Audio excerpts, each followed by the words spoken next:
I'm going to go over Python casting. Again, I'm just sort of going down through the W3 Schools sort of list of tutorials for specific languages. Starting with Python, it's a pretty interesting language. I have some experience with it, not necessarily in a professional manner. I'm mostly self-taught on it. So I'm just trying to go back and just get a quick refresher because I haven't used every single detail in here. Some things I've built out and I've used a little bit more for certain endeavors, specific projects, but not necessarily in its entirety. So just want to get a good refresher, um, as well as let others know this isn't hard to learn. The main thing is you just have to be consistent. Try to go through the lessons. They don't take super a long time. I think even if all you did was one lesson a day, you can get this done in about 6 months.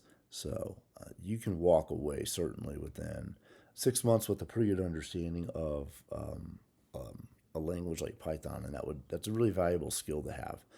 Some cases it can certainly be more valuable than um, uh, various types of education, certificates or diplomas or degrees. Um, so, all right, I'm gonna go over casting. It's pretty much um, a technique or just something that lets you convert variables from one to another. So, the main thing is if you want to um, list a type of variable or make it a little more specific, you can do it with casting. So get into that. The main parts are going to be integers and then float, which we sort of went over that. Again, integers, it's going to be plus or minus numbers. Usually doesn't have a decimal. Float, it will have a decimal. And then strings. This can be used for a plethora of data options, including integers and floats in some cases. So here's the main ones you want to go over here. So integers 1, and then this will come back and say it's a 2. They sort of give you the hint right here. And then z will be a 3 because this is an integer, this is a float technically, and this would be a string since it's in the quotations. But what you're doing is you're saying, I don't want 3 to be a string, I want 3 to be an integer. So if you put the word integer in front of it, even though it's in quotations, it will list it as an integer 3 instead of a string. Okay, hope that makes sense. All right.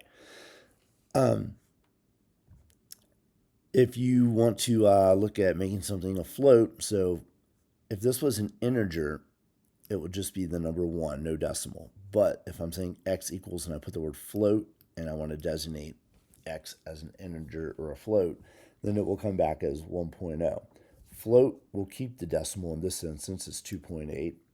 3, this would normally be a string. Again, strings are typically within quotations. I think we went over that up in one of the other videos around syntax and different variable types. But that would essentially convert that to a float. Hence, instead of it being 3, it should come back and say 3.0. Again, floats are going to have decimals. W, here's another one, 4.2 within a quotation set. So it's going to keep the decimal 4.2, and then it will just designate it as a float. String. Strings are typically words. They're not really numbers, but you can designate numbers as a string. So the main thing is the first part they're saying string x equals str and then parentheses and then within the quotations s1. That's pretty straightforward. That would be a string. When you get down to the second one, string, we're taking a number. This would normally be an integer for 2, but in this case, it will come back as 2 with the single quotations or double quotations. And then string down here for z would normally be a float, but this would come back and be designated as a float. So let's take a look at the practice exercises. Again, you're not doing a lot of hard coding at this point. You're just starting to get familiar with some fundamentals, and that will help you when we get down into some of the more complex topics. Okay, so let's take the little quiz down here. So what will be the result of the following code? So integer 35.88. All right, if we're saying this is a integer, it really shouldn't have any of the decimal points. So I'm going to go with 35. And I apologize if I get any of these wrong at any point. So we'll go 35 on this one. Print float 35. So this is going to be a float. This should have a decimal if I'm correct. And then string.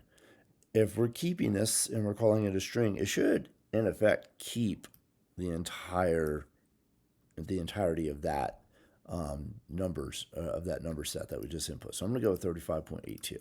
So again, should be pretty easy and straightforward. So hopefully you're starting to understand some bare basics about Python. All right, I will move on to the next topic in my next video.